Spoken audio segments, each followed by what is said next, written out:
भाई जब से Vivo X300 लॉन्च हुआ है ना, Oppo Find X9 लॉन्च हो चुका है, तब से कंफ्यूजन ही कंफ्यूजन है कि आखिरकार ये दोनों में से कौन सा स्मार्टफोन को लेना चाहिए। सबसे बड़ा कंफ्यूजन इसलिए हो जाता है कि दोनों का प्राइसिंग सेम है। नहीं सारुण के यहाँ कुछ तो गड़बड़ है। फीचर्स अगर बात कर लिया जाए, किसी में 200 मेगापिक्सल का कैमरा देखने को मिल जाता है, तो किसी में Dimensity 9500 का प्रोसेसर देखने को मिल जाता है, किसी में 7000 mAh तक बैटरी मिलता है, तो किसी में 6000 mAh तक बैटरी मिलता है। इसके अलावा देखोगे भाई तो फ्रंट कैमरा में बहुत ही ज्यादा डिफरेंस दिया गया। समझ रहे हो?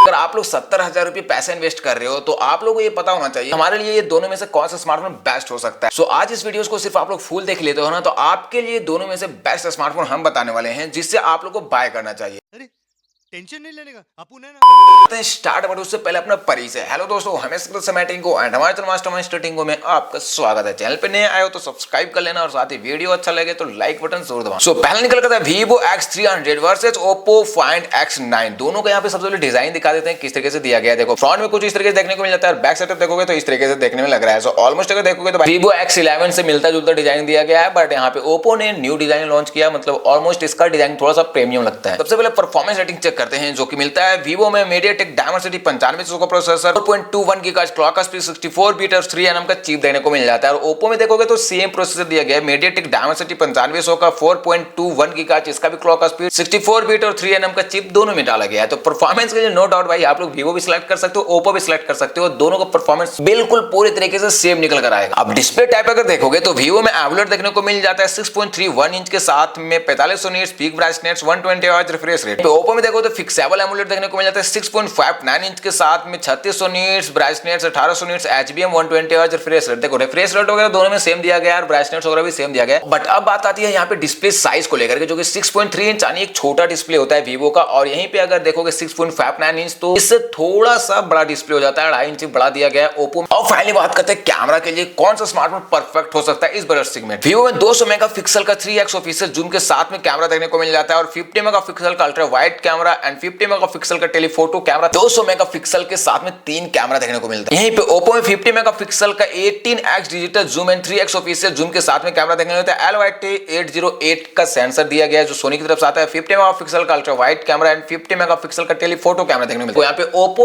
LYT808 सेंसर दे रहा है ना, तो यहाँ पे Vivo Zeiss का सपोर्ट ले रहा है। इसके अलावा अगर वीडियो रिकॉर्डिंग की बात की जाए तो दोनों में 4K 60 fps और 120 fps पर रिकॉर्ड हो जाएगा, साथ ही फुल HD 60 और 120 fps पर वीडियोस को रिकॉर्ड कर सकते हो। यहाँ पे अगर देखोगे भाई दोनों का अल्ट्रा वाइड कैमरा और टेलीफोटो कैमरा सेम दिया गया 50-50 मेगापिक्सल, तो इसके लिए दोनों में से कोई भी चुन सकते हो। बट यहाँ पे अगर बात की जाए मैन कैमरा के लिए, स्पेशली यहाँ पे Vivo की तरफ जाना चाहिए क्योंकि इसमें 200 मेगापिक्सल का प्लस Zeiss का सपोर्ट देखने को मिल जाता है, जबकि Oppo में सोनी सेंसर के साथ में 50 मेगापिक्सल मिल रहा है। अब दूसरी यहाँ पे Vivo देखो तो 50 मेगापिक्सल का फ्रंट कैमरा देखने को मिल जाता है और Oppo में 32 मेगापिक्सल का फ्रंट कैमरा देखने को मिलता है, जबकि यहाँ पे 4K 60 fps पर दोनों वीडियोस रिकॉर्ड कर देगा। तो अगर यहाँ फ्रंट कैमरा भी देखोगे तो भाई यहाँ पे Vivo में बेहतर दिया गया है 50 megapixel as compare to Oppo, क्योंकि Oppo में सिर्फ 32 मेगापिक्सल मिलता है। ऑलराउंडर अगर कैमरा क्वालिटी के लिए बात किया जाए तो यहाँ पे Vivo आगे निकल जाता है, क्योंकि भाई आप लोग 70,000 रुपए पेमेंट पे कर रहे हो और आप लोग यदि फ्रंट कैमरा वीक के साथ में जाओगे आज में हो सकता है आपको पछताना पड़ जाए। Vivo में 6040 mAh का बैटरी कैपेसिटी साथ ही 90 वाट का फ्लैश चार्जर दिया गया है, जबकि Oppo में 7000 mAh का बैटरी कैपेसिटी और 80 वाट का सुपर बूस्ट चार्जर दिया गया है। 1000 mAh ज्यादा बैटरी देखने को मिलता है Oppo में, तो यहाँ पे 10 वाट चार्जर ज्यादा मिल जाता है Vivo में। ऑलमोस्ट अगर दोनों में देखोगे तो भाई Oppo यहाँ पे बेटर होता है। दोनों में 256GB और 512GB का ऑप्शन देखने को मिलता है, बट ये प्राइस पे डिपेंड करेगा। इसके अलावा UFS 4.1 स्टोरेज टाइप देखने को मिल जाता है, USB Type-C सपोर्ट देखने को मिल जाता है और ऑन द स्क्रीन फिंगरप्रिंट दोनों में दिया गया है। देखो यहाँ पे OS अपडेट्स की बात कर लिया जाए तो यहाँ पे Vivo में 4 इयर्स का देखने को मिलता है और सिक्योरिटी अपडेट 5 इयर्स का, जबकि Oppo में 5 इयर्स का OS अपडेट और 6 इयर्स का सिक्योरिटी अपडेट्स, मतलब एक साल ज्यादा दिया गया Vivo से। तो फीचर्स तो ऑलमोस्ट सारा बता दिए हैं। अब बात करते हैं इस दोनों के प्राइसिंग के बारे में कि कितना कितना रखा गया है। तो यहाँ सबसे पहले Oppo Find X9 का देखोगे 256GB और 12GB रैम के साथ में जो आता है, जिसका प्राइसिंग 74,999 मतलब 75,000 रुपए रखा गया। यहीं पे Vivo X300 5G का देखोगे प्राइसिंग जो 12GB और 256GB सेम वेरिएंट में, तो प्राइसिंग मिल जाता है 75,999 76,000 रुपए। 1,000 रुपए यहाँ पे Vivo महंगा हो जाता है। बाकी डिस्काउंट और ऑफर वगैरह यदि आप लोग परचेज करोगे ना तो 70,000 रुपए के आसपास में दोनों स्मार्टफोन मिल जाता है, दोनों में अच्छा खासा डिस्काउंट देखने को मिल जाता है। बट हमें बात निकल कर इतना पैसा इन्वेस्ट करने के बाद कौन सा स्मार्टफोन परचेज करना चाहिए। देखो बहुत ज्यादा सिंपल है, अगर अभी के बताए गए आप लोग ध्यान से सुनते हो तो 2 सेकंड निकालकर चैनल को सब्सक्राइब कर लो और वीडियो को लाइक कर देना। देखो सबसे पहले दोनों में फीचर्स देखोगे ना भाई तो लगभग सेम दिया गया है। देखो सबसे पहले यहाँ पे निकल करता है रैम और स्टोरेज, जो कि दोनों में सेम दिया गया है 8/256। इसके अलावा देखो परफॉर्मेंस डायमेंसिटी 9500 का दोनों में दिया गया, डिस्प्ले तो ऑलमोस्ट दोनों में सेम दिया गया, बट हाँ डिस्प्ले का साइज यहाँ पे ओप्पो का थोड़ा सा बड़ा मिलता है। अब यहाँ पे देखो बैटरी और चार्जर, तो इसके लिए ओप्पो बेटर हो जाता है, क्योंकि भाई चार्जर ज्यादा मायने नहीं रखता है, 10,000 mAh बैटरी मायने रखता है। तो यहाँ तक ऑलमोस्ट लगभग सेम रहा, सिर्फ ओप्पो आगे होता है डिस्प्ले साइज में और 1000 mAh बैटरी कैपेसिटी में। यहाँ पे यदि देखोगे तो भाई ओप्पो में सबसे बड़ा वीकनेस है कि इसका फ्रंट कैमरा 32 मेगापिक्सल का दिया गया है और इसका मैन कैमरा जो कि 50 मेगापिक्सल का दिया गया है। और यहीं पे अगर देखोगे वीवो तो यहाँ पे आगे निकल जाता है, जो कि मैन कैमरा 200 मेगापिक्सल का दे दिया गया है, इसके अलावा फ्रंट कैमरा 50 मेगापिक्सल का दे दिया गया है। सो भाई कैमरा क्वालिटी में स्पेशली यहाँ पे वीवो आगे निकल जाता है। मेरा ओपिनियन तो यही है कि आप लोग 1000 mAh बैटरी कॉम्प्रोमाइज करके और वीवो X300 को ले लो, ऑलराउंडर स्मार्टफोन हो जाएगा, साथ ही इसमें बैक और फ्रंट कैमरा बहुत ही स्ट्रॉन्ग देखने को मिल जाएगा। ये तो मेरा ओपिनियन रहा, आपको क्या लगता है नीचे कमेंट सेक्शन में जरूर बताना। वीडियो को अभी तक लाइक नहीं किया तो प्लीज लाइक कर दो यार फटाफट से, एंड चैनल पे नए हो सब्सक्राइब बटन जरूर दबा करके जाना। मिलता है नेक्स्ट स्मार्टफोन के साथ नेक्स्ट वीडियो में। Thank you for watching this video.